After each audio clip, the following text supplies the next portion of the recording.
Have you ever yearned for something so passionately, but it seemed just out of grasp? Well, today we delve into an age-old tale that might just resonate with you. Once upon a time, in the heart of an enchanting forest, a fox found himself consumed by hunger.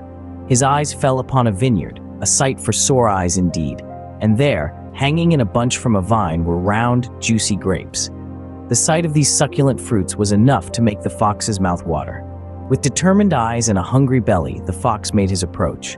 He lunged and leapt, his eyes fixated on the tantalizing grapes. Yet, despite his efforts, the grapes remained just out of his reach. The fox, however, was not one to give up easily. Again and again he jumped, each leap a testament to his desire. But alas, no matter how high he jumped, the grapes remained elusive. Now, here's where the story takes an interesting turn. Instead of persisting, the fox decided to take a different approach. He looked at the grapes, shrugged nonchalantly, and said to himself, "They are probably sour anyway." And with that, he turned his back on the vineyard and walked away. That night, the fox went to bed with a grumbling belly, the grapes nothing more than a distant memory. The tale of the fox and the grapes is not just a story, but an allegory that holds a profound lesson.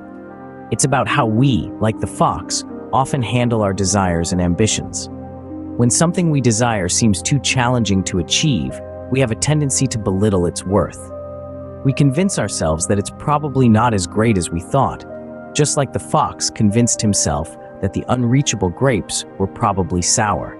In reality, this is nothing more than a defense mechanism, a way to protect our ego from the sting of failure. But this attitude doesn't get us any closer to our goals, nor does it fill our bellies with sweet, juicy grapes. So the next time you find yourself yearning for something that feels just out of reach, remember the fox and his sour grapes. Don't belittle your desires or make excuses. Instead, work tirelessly towards your goals. And who knows, you might just end up with a mouthful of sweet, juicy grapes.